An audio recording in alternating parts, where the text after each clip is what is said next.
Welcome back to another log. So this has been a pretty wild week for me, just in the sense that like when you're an entrepreneur, when you're creating something, there's so many ups and downs.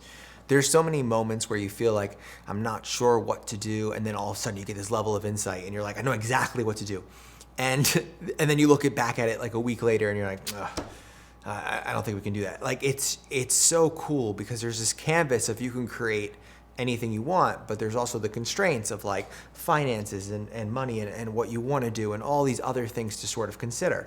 And I had a really big breakthrough with the sort of future of what Nonverbal Group is actually going to do and what we're actually trying to solve for.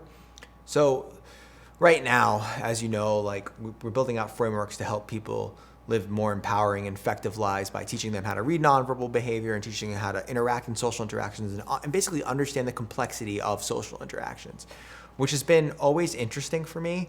But the new sort of mountain that I want to climb and the ultimate goal of the Nonverbal Group is to be able to do this for machines. So I want us to be able to build the underlying frameworks and technology that allows machines to accurately read human behavior in a large ways, considerably better than we are able to read behavior.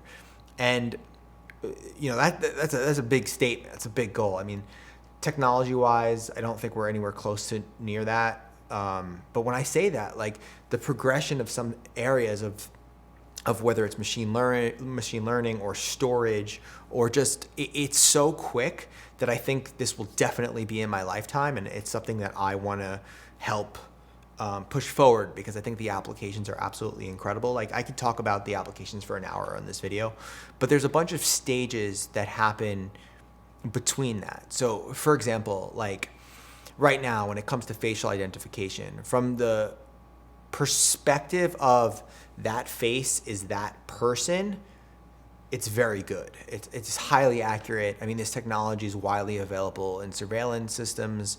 Governments use it, casinos use it. So like if you walk into a casino, there's certain aspects of your facial construction and they map out. There's different ways of approaching this, but like one of them is like mapping the distance between different features of your face, and that creates a specific sort of like fingerprint essentially for your face. And they can have a really high level of accuracy with that person is Blake Eastman, right? So this is also, you've seen this in Google and Amazon all have these pretty open APIs where you can just go and identify a face of a celebrity and it'll pull the data. That data is it's easy.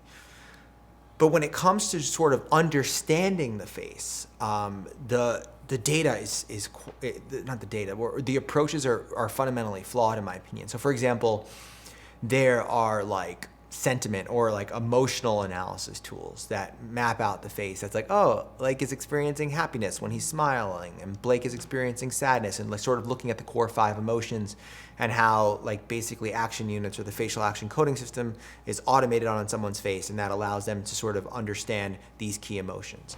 But like it doesn't have the rich level of context that is required to actually read human behavior. And a lot of it, in my opinion, is just from a research perspective, it's fine, but from like a practical application, it's sort of like silly.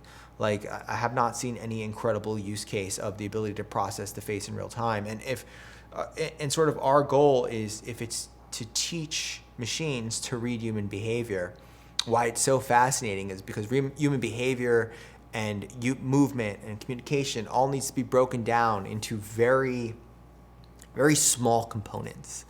So like, and the machines or whatever we build needs to be able to learn and aggregate those components. So it's something I find so freaking cool and so interesting.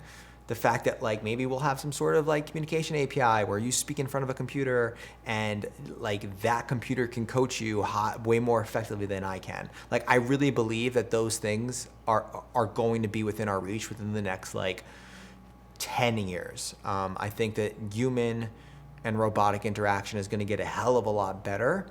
And I really want our company to help make those human experiences. And this is something that like, it's not new. I've thought about this over and over again, but I've never made the conscious decision that this is like the direction that I want to take the Nonverbal Group. And what it's done for me is it's wild because like certain things that were taking me a very long time because I was overthinking them and really trying to get them perfect and so on and so forth. Now they have less meaning in the grand scheme of what I'm about to accomplish.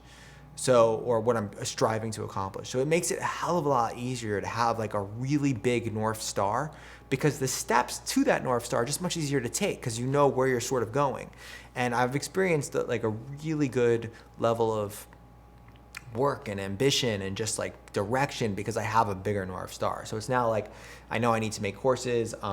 Whether you guys realize it or not, like everybody in my sort of sphere of education, whatever you want to call it, like you're going to help train these machines in a certain way with the data that you give me via courses. Like it's going to be extremely comprehensive and cool. And also I don't know, like technically I understand a lot of this, but I don't really understand it at the depth that I should. So like I hired a machine learning coach. I hired somebody else to help me with some other aspects. So like I'm really diving into an area that I know enough about. It's kind of like I know how to play poker, but I don't, like players know how to play poker, but they don't really know how to play poker. It's like the same thing. It's like I know the words, I know the concepts, I know, you know, the big ways of thinking about things, but I need to get my hands so dirty if I'm going to go do that. So I'm just super excited about like aiming and pointing that direction.